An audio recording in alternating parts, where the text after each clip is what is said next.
नमस्कार सभी लोगों का, मैं अजीत तिवारी आपको अपने YouTube चैनल आईडी के कोचिंग कैंपस में आपका हार्दिक स्वागत करता हूं। हम लोग इसके पिछली क्लास में डायरेक्शन टेस्ट पढ़ रहे थे। डायरेक्शन टेस्ट में मैंने आपको जितने भी सवाल बन सकते थे एग्ज़ाम में उन सभी सवालों को मैंने कराया और कुछ सवाल आपका प्रैक्टिस के लिए बच जाता है जो मैं किसी नेक्स्ट क्लास में आपको वो सारे सवाल करा दूँगा। तो आज हम लेते हैं एक नया चैप्टर कैलेंडर। तो कैलेंडर की अगर हम बात करें तो कैलेंडर एक इम्पॉर्टेंट चैप्टर माना जाता है और आरबी जेई या फिर एसएससी या सीपीओ यानी जैसे सीजीएल सीएचएसएल या फिर सीपीओ और भी जितने गवर्नमेंट एग्ज़ाम होते हैं उन सभी एग्ज़ामों में ये चैप्टर इम्पॉर्टेंट माना जाता है, यानी इस चैप्टर से सवाल पूछा जाता है। और जो सवाल होते हैं वो बहुत इजी होते हैं, यानी अगर आपका कॉन्सेप्ट क्लियर है तो कोई भी सवाल कैलेंडर का आएगा तो आप उसे आसानी से लगा सकते हैं। ओके, तो देखिए इस चैप्टर में हमें समझना क्या होता है। इस चैप्टर में अगर आप सिर्फ दो चीज़ें समझ आइए तो समझिए आपका 80% कैलेंडर कंप्लीट है। सबसे पहला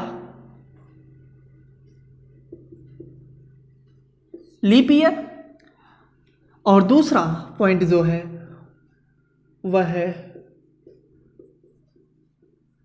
ऑड डे। पहला पॉइंट है लीप ईयर और दूसरा ऑड डे। लीप ईयर मतलब लीप वर्ष या अधिवर्ष बोलते हैं और ऑड डे मतलब विषम दिन या अतिरिक्त दिन भी इसे बोला जाता है। कहीं की किताब में आप अतिरिक्त दिन भी पाते होंगे। तो सबसे पहले हम बात करते हैं लीप ईयर की। तो लीप ईयर की अगर हम बात करें यहाँ पर तो हमारे एग्जाम में जहां से सवाल बनता है वो दो टाइप के ईयर हमें मिलते हैं। एक आपका होता है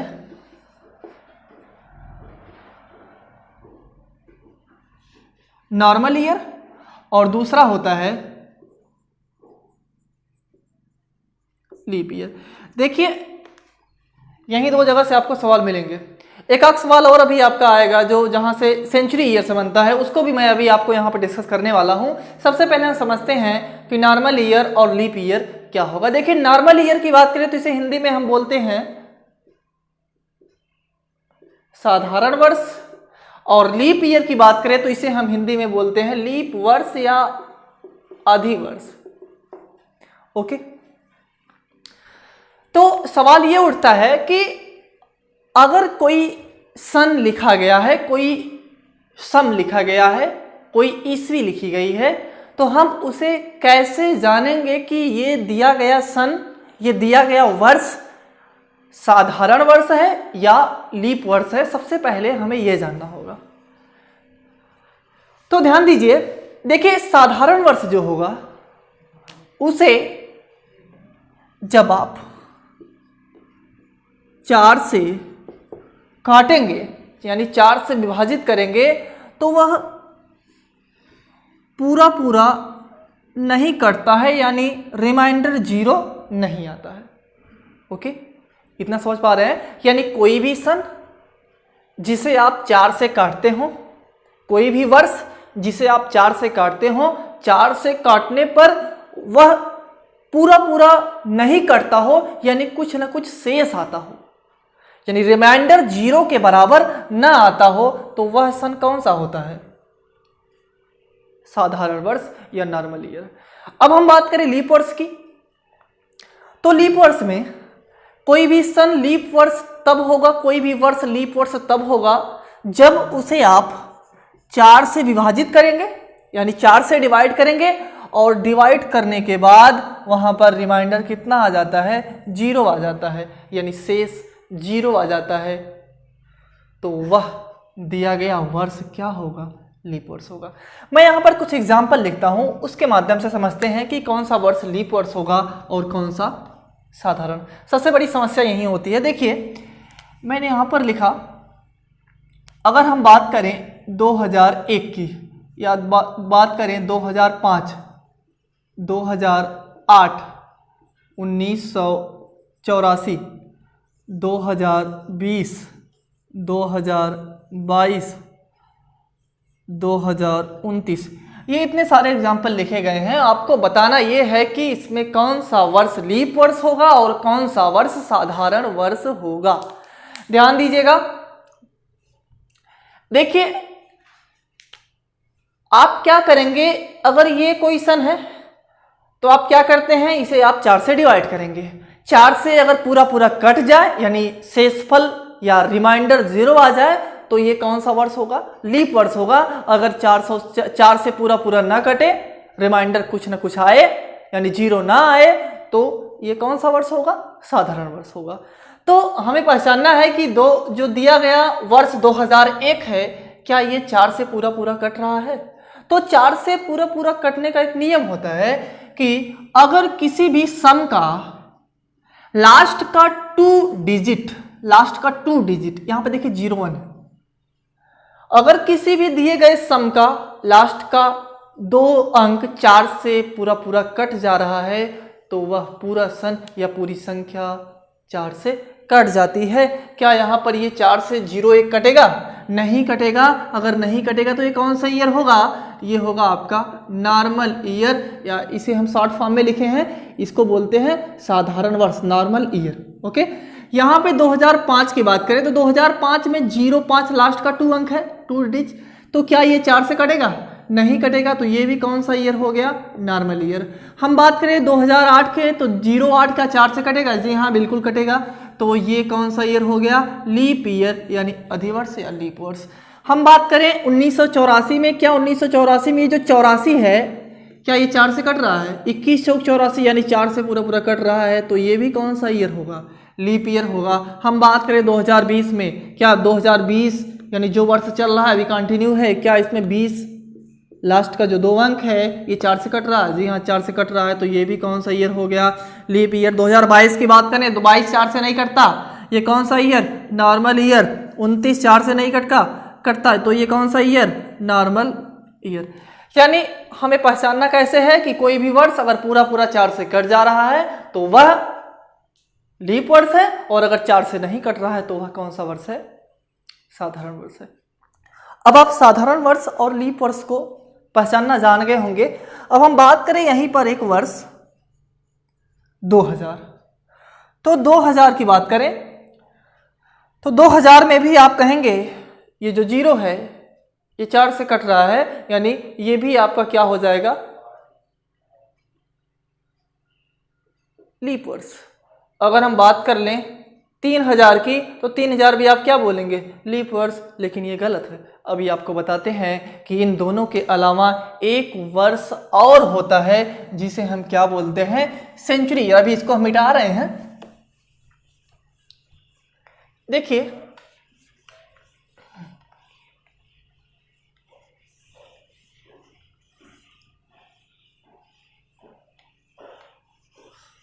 बात करते हैं सेंचुरी ईयर की, या हिंदी में इसे हम बोलते हैं शताब्दी वर्ष। तो सेंचुरी ईयर की बात करें, शताब्दी वर्ष,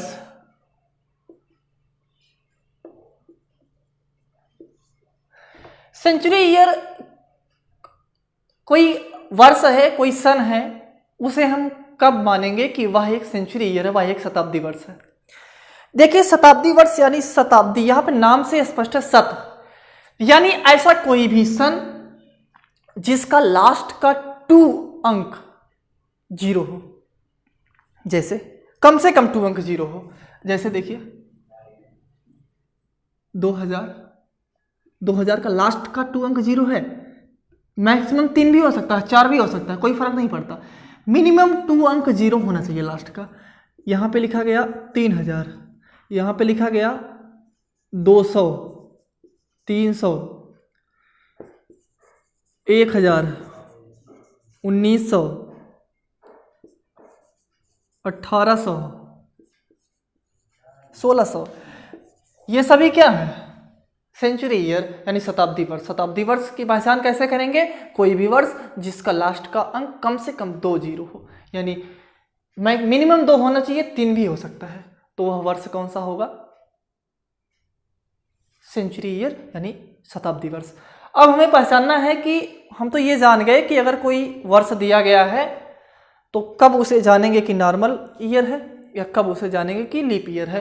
अब अगर हम इस ईयर की बात करें, सेंचुरी ईयर की, तो सेंचुरी ईयर में हम कब जानेंगे कि कोई भी दिया गया सेंचुरी ईयर, कोई भी दिया गया शताब्दी वर्ष वह लीप शताब्दी वर्ष है या साधारण शताब्दी वर्ष है, हमें यह समझना। आप तो ध्यान दीजिए, अगर कोई वर्ष दिया रहता था, जैसे मान लीजिए 2004 दिया रहता था, तो आप इसको कैसे पहचानते थे कि ये लीप वर्ष है या साधारण वर्ष है? इसको 4 से डिवाइड कर देते थे। 4 से अगर पूरा पूरा कट जाता था तो अगर रिमाइंडर उसका 0 आता था, यानी पूरा पूरा कट जाता था, तो वह क्या होता था? लीप वर्ष। अगर 4 से पूरा पूरा ना कट करके रिमाइंडर कुछ आता था तो वह कौन सा होता था?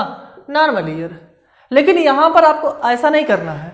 अगर कोई लीप वर्ष सेंचुरी ईयर का केस है तो उसके लिए आपको 4 से नहीं 400 से डिवाइड करना है।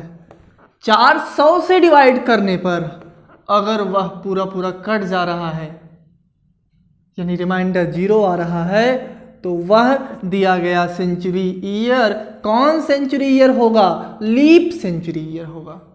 ओके, अगर 400 से पूरा पूरा नहीं कट रहा है तो वह कौन सा होगा? Normal century year.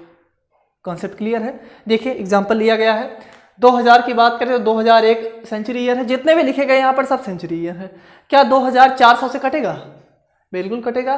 तो यहाँ पर ये कौन सा ईयर हो गया? Normal century year. समझिएगा, नॉर्मल सेंचुरी ईयर, साधारण शताब्दी वर्ष।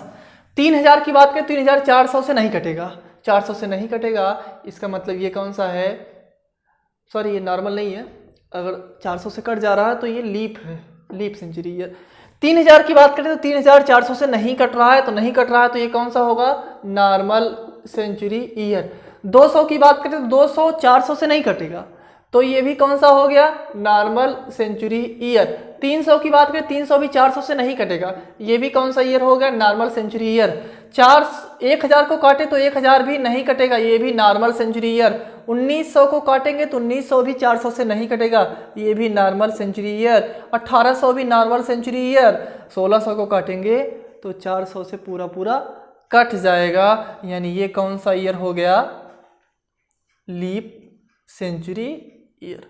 बस आपको इतना समझना है, कोई भी दिया गया वर्ष अगर 400 से पूरा पूरा कट जाए, यानी कोई भी दिया गया सेंचुरी ईयर, कोई भी दिया गया शताब्दी वर्ष अगर 400 से पूरा पूरा कट जाए तो वह लीप शताब्दी वर्ष होगा, और अगर 400 से पूरा पूरा ना कटे तो वह कौन सा शताब्दी वर्ष होगा? साधारण शताब्दी वर्ष होगा, यानी नॉर्मल सेंचुरी ईयर।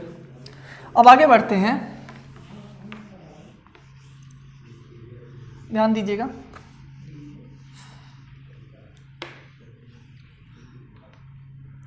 अब आगे हम बात करते हैं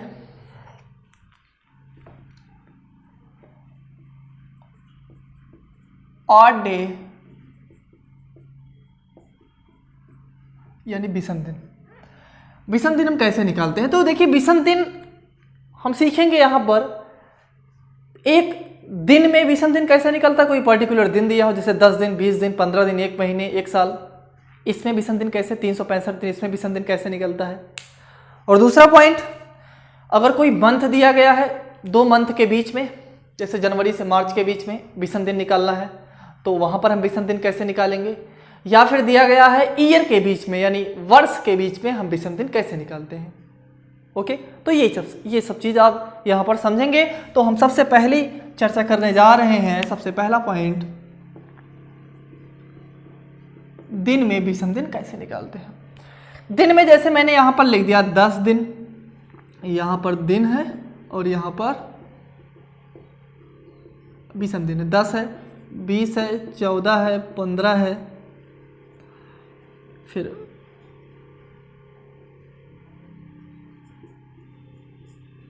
1 सप्ताह,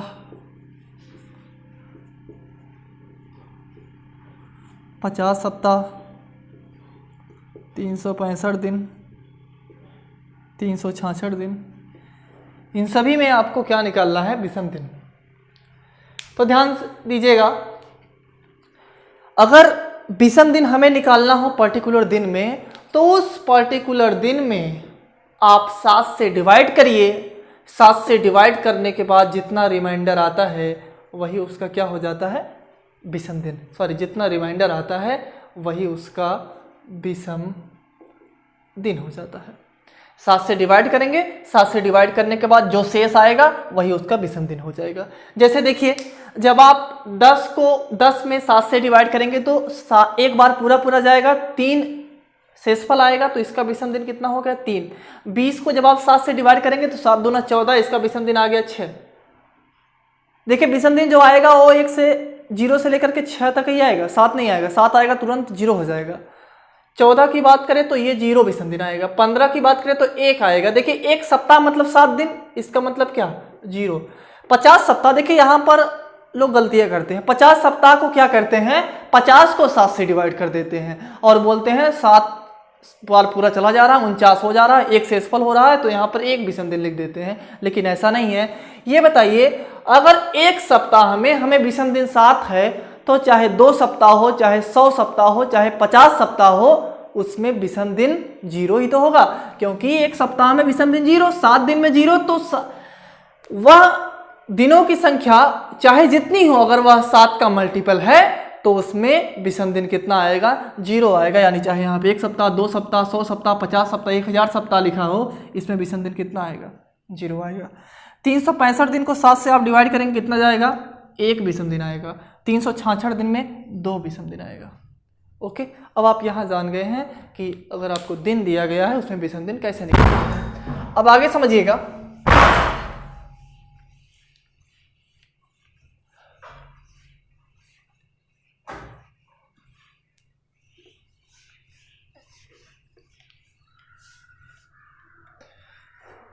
देखिए अगला है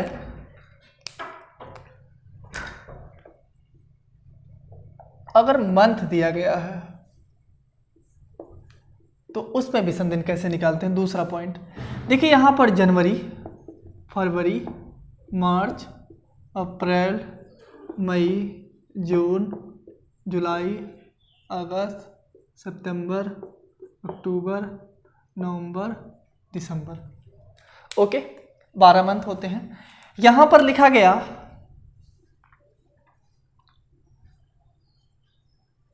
डे और यहां पर लिखा गया 8 डे। देखिए सबसे पहले हमें देखना है कि ये जितने भी महीने लिखे गए हैं इसमें दिनों की संख्या कितनी होती है। तो आपको ये सब चीज़ें बताने की आवश्यकता नहीं है, आप इतना खुद जानकार हैं कि जनवरी में कितने दिन होते हैं, फरवरी में कितने दिन होते हैं। अगर आप ये नहीं जानते तो सबसे पहले ठाकुर प्रसाद का कैलेंडर लीजिए और सब महीनों में कितने दिन होते हैं वो सब याद करिए।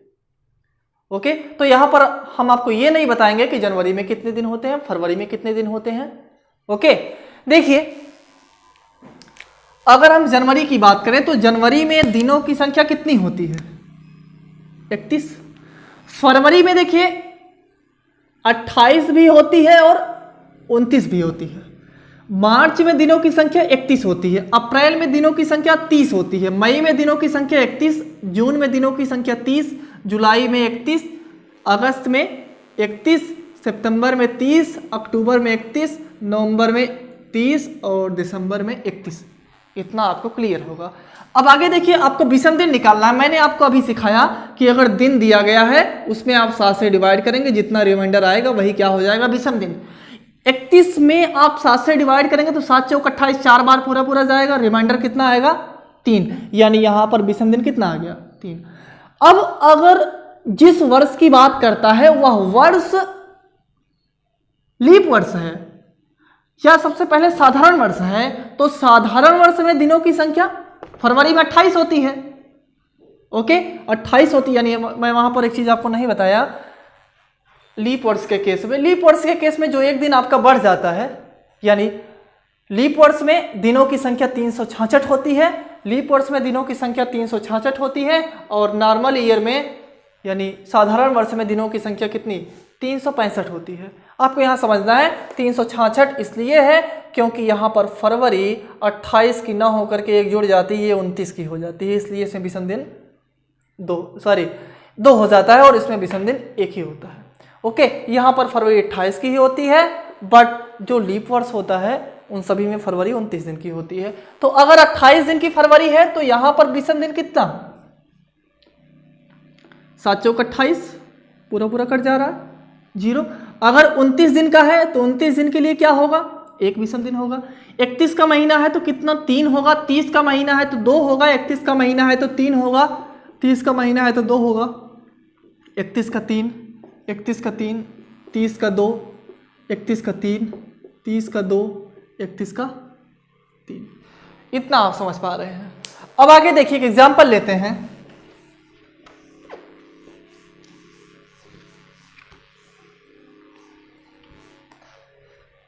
समझिएगा, देखिएगा। एग्जाम्पल अगर आपके सामने आ जाए कि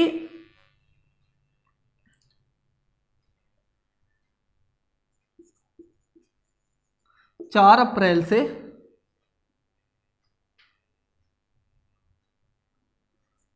19 जुलाई के बीच विषम दिन आपको निकालना है। तो देखिएगा, 4 अप्रैल से 19 जुलाई के बीच विषम दिन आपको निकालना है। तो सबसे पहले आपको यह जानना होगा कि आपके कैलेंडर में अप्रैल पहले आता है या जुलाई पहले आता है। तो आप सभी बोलेंगे कि सर मेरे कैलेंडर में अप्रैल पहले आता है। तो जो पहले आता है उसका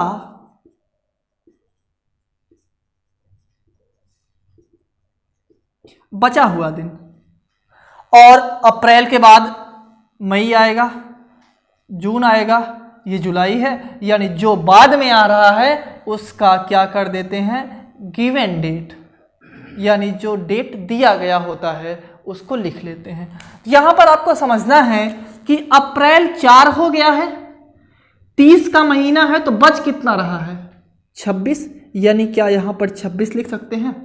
देखिए 4 अप्रैल हो गया है, 30 का महीना होता है तो 26 बच रहा है, यानी बचा हुआ दिन 26। मई 31 का महीना होता है, 31 का महीना होता है मई, विषम दिन कितना, 3 आएगा। जून 30 का महीना होता है, विषम दिन कितना, 2। जुलाई देखिए गिवन कितना है, 19 है तो 19 हम लिख लेंगे यहां पर। अब जो आपको 7 से बड़ा दिख रहा है उसको आप छोटा कर लीजिए। देखिए एक बार तो ऐसे ही जोड़ देंगे, सबको 7 से डिवाइड करेंगे तो भी आपका विषम दिन आएगा, लेकिन 26 है तो 26 को यहीं पर छोटा कर दीजिए। क्या 7 से डिवाइड करेंगे तो यहां पर 5 विषम दिन आएगा। ओके, क्या 19 है, 19 को आप 7 से डिवाइड करेंगे तो यहां पर क्या रिमाइंडर जो आएगा 7 दूनी 14, यहां पर 5 आएगा। देखिए 7 से डिवाइड करेंगे, 7 तरीके 21, 5 26, यहां पर 7 दूनी 14, 5 19। ओके, अब सबको जोड़ लेना है, कितना, 5 विषम दिन यहां से आया, 3 विषम दिन यहां से आया, 2 विषम दिन यहां से आया और 5 विषम दिन वहां से आया। सबको जोड़ेंगे कितना आएगा, 7 से डिवाइड करेंगे, 5 3 8 2 10, 5 15, यानी 15/7। रिमाइंडर कितना आ गया, एक शेष कितना आया, 1, यानी यहां पर विषम दिन हमसे पूछ रहा है तो कितना विषम दिन होगा, 1 विषम दिन होगा। ओके, यानी आपको कुछ करने की आवश्यकता नहीं है, आपको यह देखना है कि जो दिया गया हमारा मंथ है जिसके बीच में हमें निकालना है, उस दिए गए मंथ में कौन सा मंथ हमारे कैलेंडर में पहले आता, ना कि यहां पर पहले आता। अभी एक और एग्जांपल लेते हैं, देखिएगा।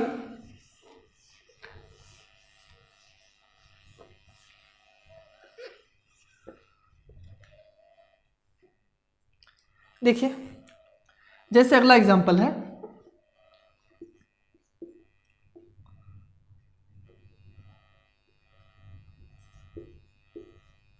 चौबीस सितंबर से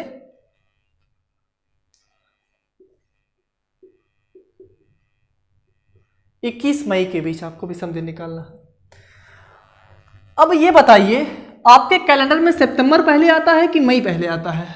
तो आप क्या जवाब देंगे, सर मेरे कैलेंडर में मई पहले आता है। तो जो पहले आता है उसका, जो पहले आएगा उसको पहले लिख लेंगे और जो बाद में आएगा उसको बाद में लिखेंगे। अब इसके बीच में जो मंथ रहेंगे उसको लिख लेंगे। मई के बाद आएगा जून, जून के बाद जुलाई, जुलाई के बाद अगस्त, अगस्त के बाद सितंबर। देखिए जो पहले आता है हमारे कैलेंडर में, ना कि हमारे क्वेश्चन में, जो पहले आता है उसका बचा हुआ दिन।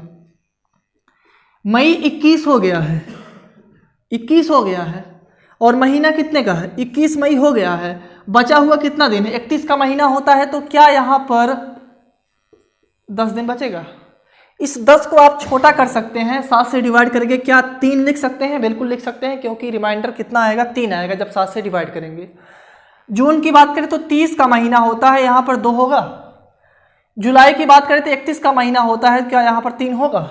अगस्त की बात करें तो 31 का महीना होता है, क्या यहाँ पर 3 होगा? अब सितंबर जो बाद में आता है उसका गिवन डेट, गिवन कितना है? 24 है, तो 24 को आप ऐसे ही लिख दीजिए। इसको आप छोटा भी कर सकते हैं, 7 तारीख 21, 21 3 24 का यहाँ पर 3 लिख सकते हैं, क्योंकि 21 तो पूरा कट जा रहा है, बच रहा है कितना? 3 रिमाइंडर। अब सबको जोड़ लीजिए, देखिए कितना है? 3 3 6 3 9 2 11 11 3 14, यानी 14/7 कर देंगे। रिमाइंडर कितना आ गया? 0 आ गया। ओके। अब अगर आप मान लीजिए इसको छोटा ना भी करना चाहे तो भी आपका आंसर आ जाएगा, लेकिन थोड़ा सा कैलकुलेशन होगा। जैसे देखिए, जोड़ेंगे 10 + 2 + 3 + 3 + 24, सबको जोड़ेंगे कितना आएगा? 24 10, देखिए 3 3 6 2 8 18 18 + 24/7 कर देंगे। यहाँ पर कितना? 8 4 12, 2 हासिल 2 1 3 1 4, ये 7 7 6 42, देखिए 6 पूरा कट गया, यानी रिमाइंडर कितना आ गया? 0 आ गया। ये सिर्फ छोटा करने के लिए हम 7 से डिवाइड कर देंगे। कोई भी संख्या रहेगी अगर वह 7 से बड़ी है तो उसे आप 7 से डिवाइड कर दीजिएगा। ओके। अब एक और एग्जाम्पल लेते हैं।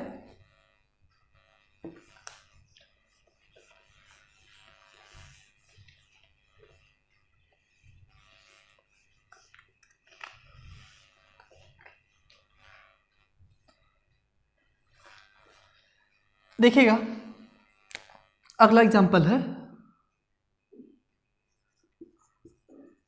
3 जनवरी से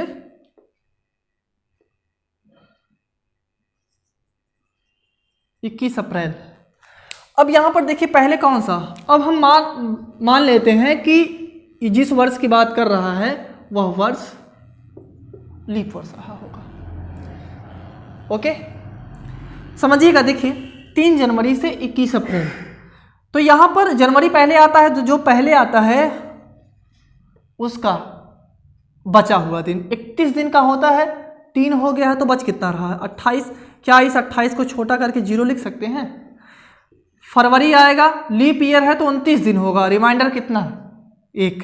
मार्च 31 का महीना 3 होगा। अप्रैल का गिवन 21 है तो 21 को क्या आप 0 लिख सकते हैं? सबको जोड़ेंगे कितना आएगा? 0 + 1 + 3 + 0 3 1 4, 4 ही आपका क्या हो जाएगा? ऑड डे हो जाएगा। ओके।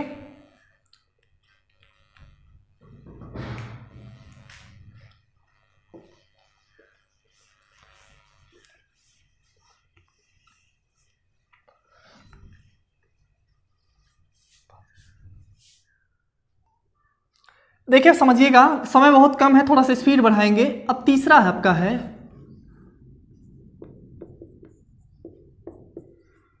वर्ष में विषम दिन कैसे निकालते हैं। समझिएगा, एक छोटा सा एग्जांपल लेते हैं आपके सामने। जैसे मैंने यहाँ पर लिखा 2001 से 2006 के बीच आपको विषम दिन निकालना है, तो कुछ करने की आवश्यकता नहीं। ध्यान से देखिएगा, 2001 और 2006 के बीच कितने ईयर का डिफरेंस? आप बोलेंगे सर 5 ईयर का डिफरेंस है। अब आपको ये देखना है क्या इस 5 साल में कोई लीप वर्ष भी है? क्या 2001 लीप वर्ष है? नहीं, लीप वर्ष नहीं, क्योंकि 4 से नहीं कटेगा। 2002 भी नहीं, 2003 भी नहीं है, 2004 है। 2004 है, 4 के बाद हर चौथा साल 8 आता है, 8 तो है नहीं, यानी 5 + 1 = 6 विषम दिन आ गया। एक और एग्जाम्पल लेते हैं। अगला है, अगर मान लीजिए दिया गया है 2005 से 2019 के बीच, तो क्या करेंगे? कितने साल का डिफरेंस है? 14 साल का। क्या इस 14 साल में कोई लीप वर्ष भी होगा? देखेंगे 2005 तो होगा नहीं, 6 भी नहीं होगा, 7 भी नहीं होगा, क्योंकि 4 से कट नहीं रहा है। 8 होगा, 2008 होगा, हर चौथा साल होगा। 8 के बाद 12 होगा, 12 के बाद 16, 16 के बाद 20 होगा, लेकिन 19 तक ही बोलता है। तो कितना हो गया? 1 2 3, 14 + 3/7 कर देंगे, 17/7 बराबर रिमाइंडर कितना आ गया? 7 दूना 14, 14 3 17, यानी विषम दिन यहाँ पर कितना आ गया? 3। एक और एग्जाम्पल लेते हैं। अगर आपके सामने आ जाए 1993 से 2004 के बीच में, तो क्या करेंगे? देखिए कि कितने साल का डिफरेंस? 7 इधर 4 इधर, 7 4 11 साल का डिफरेंस। अब इस 11 साल में क्या कोई लीप वर्ष भी है? 1993 तो है नहीं, 94 क्या है? 95 है? नहीं है, 96 है, इसके बाद 2000 है, इसके बाद 2004 है।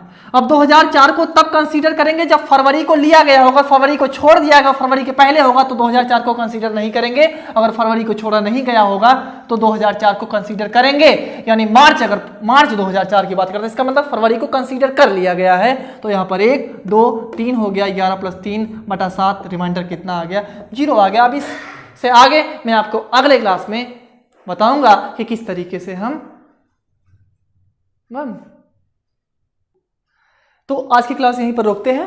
कल आपको 2-4 एग्जाम्पल और लेके समझाएंगे, तो आते हैं अच्छे अच्छे सवालों पर। ओके, तो आज की क्लास यहीं पर रोकते हैं। Thank you.